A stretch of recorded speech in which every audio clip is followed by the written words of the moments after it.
அனைவருக்கும் வணக்கம். இன்று மார்ச் 28, 2026. நான் உங்கள் சுந்தர். இன்றைக்கி நாம் ஒரு ஷேரை எப்போ நாம் விற்கலாம் இதை பற்றி கொஞ்சம் தெரிஞ்சுக்கலாம். இப்போ மார்க்கெட் சரியில்லை, போர் நடந்துட்டுருக்கு, நிறைய பேர் நிறைய சோஷியல் மீடியாவில் உங்கள் ஷேரை விற்றுருங்க இன்னும் விழும் அப்படின்னு சொல்லி நிறைய நியூஸ் வந்துட்டு இருக்குது. அதில் உண்மை கூட இருக்கலாம், பொய்யும் இருக்கலாம். அதை பற்றி நம்ம கவலைப்பட வேண்டாம். நாம் ஆஸ் அன் இண்டிவிஜுவல் என்ன பண்ணலாம், நான் என்ன பண்ணுறேன், இந்த மாதிரி தருணத்தில் நான் என்ன செய்வேன்? முதலில் நாம் ஒரு ஷேரை தேர்ந்தெடுத்து வாங்கும்பொழுது அந்த ஷேரை மினிமம் 1 இயராவது நம்ம வச்சுக்கணுன்ற ஒரு முடிவில் தான் அந்த ஷேரை வாங்கணும். ஐஎம் அ லாங் டேர்ம் இன்வெஸ்டர். நான் ஷார்ட் டேர்ம் இன்வெஸ்டர் கிடையாது, நான் ட்ரேடர் கிடையாது. ஐஎம் அ 100% லாங் டேர்ம் இன்வெஸ்டர். நாம் ஒரு ஷேர் வாங்கும்பொழுது அதை அட்லீஸ்ட் 1 இயர்னால் 4 காலாண்டு முடிவுகளை நீங்கள் பார்க்க வேண்டும். இதில் இன்னொரு லாபம் இருக்குது.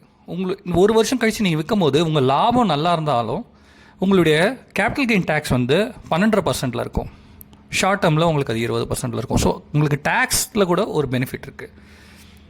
ரெண்டாவது, மார்க்கெட்டில் வர செய்திகள், சோஷியல் மீடியா செய்திகள், இதை பார்த்து எந்த ஷேரையும் வாங்கவோ விற்கவோ கூடாது. நான் முன்ன சொன்ன வீடியோ படி நான் ஒரு கம்பெனியை சூஸ் பண்ணுறேன்னா முதல்ல அந்த கம்பெனியை ஃபாலோ பண்ண ஆரம்பிச்சிருவேன். நாம் போயிட்டு ஸ்க்ரீனரோ ட்ரெண்ட் லைனோ நிறைய வெப்சைட்ஸ் இருக்குது, இல்லைன்னா டைரெக்டாகவே பிஎஸ்சி இந்தியா, என்எஸ்சி இந்தியாவில் போயிட்டு அந்த கம்பெனி நம்ம பார்த்து அந்த கம்பெனியோட கார்ப்பரேட் ஆக்ஷன்ஸு அதெல்லாமே நம்ம தெரிஞ்சுக்கலாம். ஸோ அத்தன்டிக்காக ஒரு கம்பெனி பற்றிய செய்தியை நீங்கள் அந்த கம்பெனி மூலமாகவோ, இல்லை ஸ்டாக் எக்ஸ்சேஞ்ச் மூலமாகவோ, இல்லை செபி மூலமாகவோ, இல்லை அரசாங்கம் மூலமாகவோ தெரிந்து கொள்ள வேண்டும். ஸ்பெக்குலேஷன்ஸை நம்ம நம்பக்கூடாது. சரி, வெளிநாட்டில் சில அறிஞர்கள் என்ன சொல்கிறாங்க, எப்போ ஸ்டாக்கை வைக்கலாம்? சில பேரோட சஜஷன் என்னென்னா, உங்கள் ஸ்டாக்கில் 100% ரிட்டர்ன் வந்துடுச்சுன்னா விற்றுருப்பா, அதுக்கு மேலே அது எவ்வளோ அப்ரிஷியேட் ஆகுதுன்றதை பற்றிலாம் நீ கவலைப்படாது. மார்க்கெட்டில் உனக்கு நிறைய ஷேர்ஸ் கிடைக்கும். பிகாஸ் நம்ம ஸ்டாக் மார்க்கெட், இந்தியன் ஸ்டாக் மார்க்கெட்டே எடுத்திங்கன்னா 6000க்கு மேலே ஸ்டாக்ஸ் இருக்குது. எல்லா ஸ்டாக்கும் மேலே போயிட்டே தான் இருக்கும். ஒரு ஸ்டாக் 100% ரிட்டர்ன் வந்தவுடனே அந்த ஸ்டாக்கை விற்றுட்டு அடுத்த ஸ்டாக் போகும்போது நம்ம விற்ற ஸ்டாக்கை பற்றி கவலைப்படாமல் புது ஸ்டாக்கில் நம்ம ஃபோக்கஸ் பண்ணலாம். இது பாயிண்ட் நம்பர் 1. ரெண்டாவது பாயிண்ட்டு, கம்பெனியோட நடவடிக்கை. சில கம்பெனிகள் பார்த்திங்கன்னா ஃப்ரீ ரிசர்வ்ஸ் நிறைய இருக்கும், நிறைய ஃப்ரீ ரிசர்வ்ஸு அவங்கக்கிட்ட இருக்கும்.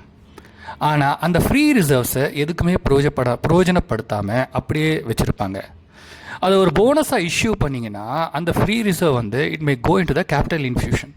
அந்த கேபிட்டல் இன்க்ரீஸ் ஆச்சுன்னா கம்பெனி விஸ்தாரம் பண்ணுறதுக்கு, இல்லை வேறு ஏதாவது கம்பெனியோட டெவலப்மெண்ட்டுக்கு யூஸ் பண்ணலாம். கம்பெனியும் டெவலப் பண்ணாமல் அந்த ஃப்ரீ ரிசர்வ்ஸை போனஸாக ஷேர் ஹோல்டர்ஸ்க்கும் கொடுக்காம அது சும்மாவே வச்சிட்ருக்கிற கம்பெனியிலேருந்து நான் வெளியே வந்து விடுவேன். இது பாயிண்ட் நம்பர் 2. பாயிண்ட் நம்பர் 3, நிறைய ப்ராஃபிட் பண்ணுறாங்க கம்பெனியில், ஆனால் டிவிடெண்ட்ஸே கொடுக்கறதில்ல. ப்ராஃபிட்டை வேறு எந்த நல்ல வழியிலும் யூஸ் பண்ணல, டிவிடெண்ட்டாகவும் கொடுக்கல, சும்மாவே தேக்கநிலையில் வச்சுருக்காங்கன்னா, மோரோவர் அந்த கம்பெனியை நான் டிவிடெண்ட்டுக்காகவே வாங்கியிருக்கேன்ற பட்சத்தில் கொடுத்து வருகிற டிவிடெண்ட்டை குறைத்தாலோ இல்லை டிவிடெண்ட்டே நிறுத்தினாலோ நான் அந்த கம்பெனி விட்டு வெளியே வந்துடுவேன். இது பாயிண்ட் நம்பர் 3.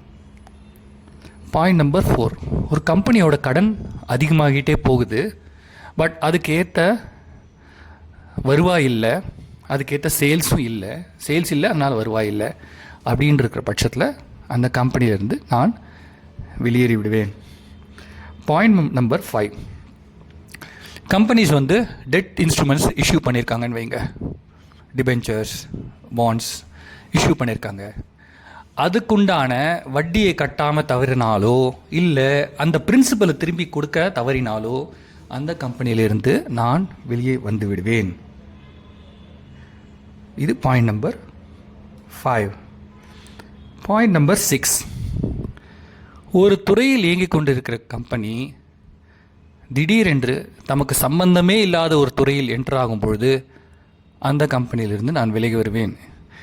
இதுக்கு உதாரணம் விஜய் கேடியான்ற பெரிய இன்வெஸ்டர். அவர் சொல்லியிருப்பார், ஒரு டீ கம்பெனியில் இன்வெஸ்ட் பண்ணியிருந்தேன், அவங்க திடீர்னு சம்பந்தம் இல்லாத ஐ திங்க் சுகர்னு நினைக்கிறேன், சுகரில் இன்வெஸ்ட் பண்ண போனாங்க. இப்படியே போனால் அவங்க பால் அப்படி பிஸ்கட்ஸ் தயாரிக்கிறது அப்படி போயிடுவாங்கன்னு தெரிஞ்சு அந்த கம்பெனிலே நான் வெளியே வந்துட்டேன் அப்படின்னு சொல்லுவார். ஸோ அதனால் எந்த கம்பெனி தனக்கு சம்பந்தமில்லாத துறையில் திடீரென்று நுழைந்தாலோ அந்த கம்பெனியிலிருந்து விலகி வந்து விடுவேன். இது பாயிண்ட் நம்பர் 6. பாயிண்ட் நம்பர் 7, சில கம்பெனிங்க பார்த்தீங்கன்னா அவங்களுடைய கான்ஃபரன்ஸ் கால்லையோ இல்லை அவங்களுடைய ஸ்டேட்மெண்ட்ஸ்லையோ சில சமயம் அளவுக்கு அதிகமான எஸ்டிமேஷனை கொடுத்துருவாங்க. உதாரணத்துக்கு ஒரு கம்பெனி சோப்பு தயாரிக்குதுன்னு வைங்களேன், இந்த காலாண்டில் நாங்கள் 10,000 சோப்பு தயாரித்தோம், அடுத்த காலாண்டில் நாங்கள் 20,000 சோப்பு தயாரிப்போம் அப்படின்னு அவங்க இந்த காலாண்டு கான்ஃபரன்ஸ் காலில் சொல்கிறாங்கன்னு வைங்க. அடுத்த காலாண்டு முடிவு கான்ஃபரன்ஸ் காலில் நாங்கள் 20,000 தயாரிப்போம்னு சொன்னோம், ஆனால் எங்களால் 12,000 தான் செய்ய முடிஞ்சுது, ஏன்னா லேபர் ஷார்ட்டேஜ் ஆகிடுச்சு, இல்லைன்னா ரா மெட்டீரியல் கிடைக்கல, இல்லை திடீர்னு எங்களுக்கு ஒரு இன்புட் காஸ்ட் இன்க்ரீஸ் ஆகிடுச்சு இப்படின்னு சொன்னாங்கன்னா சரி, ஒரு குவார்ட்டர் ஃபைன். பட் தொடர்ந்து அடுத்த குவார்ட்டரில் எவ்வளோ பண்ணுவீங்கன்னா அதில் 20,000 பண்ணுவோம்னு சொல்லிவிட்டு அடுத்த குவார்ட்டர்லேயும் திருப்பியும் 12,000 பண்ணி அதுக்கு ஒரு காரணம் சொன்னாங்கன்னா, இப்படி காரணம் சொல்லிகிட்டே இருக்கும்பொழுது அந்த கம்பெனியிலிருந்தும் நான் விலகி விடுவேன். இது பாயிண்ட் நம்பர் 7. சில கம்பெனிகளோட PE ரேஷியோ அதிகமாக இருக்கும். அவங்க தான் அந்த இண்டஸ்ட்ரியில் புது என்ட்ரண்ட்டாக இருக்கும்பொழுது அவங்களுக்கு ஆர்டர்ஸ் அதிகமாக வர வாய்ப்பு இருந்தாலோ இல்லை நிஜமாகவே ஆர்டர்ஸ் அதிகமாக வந்தாலோ அந்த கம்பெனி கையிருக்கும் ஆர்டர் புக் அதிகமாக இருக்க எதிர்காலத்தில் இந்த கம்பெனியோட ஏர்னிங்ஸ் அதிகமாக இருக்கும் அப்படின்னு ஃபோர்காஸ்ட் பண்ணி, PE is generally a forecast mechanism, forward earnings base பண்ணி இந்த கம்பெனியோட PE வந்து இப்படி இருக்கும்னு ஒரு எதிர்பார்ப்பில் அந்த கம்பெனியோட ப்ரைஸு சடசடசனன் மேலே உயர வாய்ப்பு உண்டு. அப்படி உயர்ந்த கம்பெனியை நான் வாங்குவேன். ஆனால் தொடர்ச்சியான காலாண்டுகளில் எதிர்பார்த்த வருவாய் அந்த கம்பெனியால் ஈட்ட முடியாத பட்சத்தில், ஏன்னா market is big, they are the first entrant, they have a wide scope, but they are not able to produce. மார்க்கெட்டுக்கு தேவையான அளவு அவங்களால ப்ரொடியூஸ் பண்ண முடியல. இப்படி இருக்கும்போது என்ன ஆகும், இவங்களோட பெரிய பெரிய முதலைகள் கம்பெனிகள் அந்த மார்க்கெட்டை பார்த்துட்டு இருக்கோம். அங்கே ஆப்பர்ச்சுனிட்டி அதிகமாக இருக்கும் பட்சத்தில் அவர்களும் அதில் குதிக்க வாய்ப்புண்டு. அப்படின்ற பட்சத்தில் தொடர்ந்து சில காலாண்டுகள் அந்த கம்பெனி வருவாயை ஈட்ட முடியாமல் தவிக்கும் பொழுது அந்த கம்பெனியிலிருந்து நான் விலகி விடுவேன். கடைசியாக 9வது பாயிண்ட்டாக, விசில் ப்ளோயர்ஸ் இந்த கம்பெனி.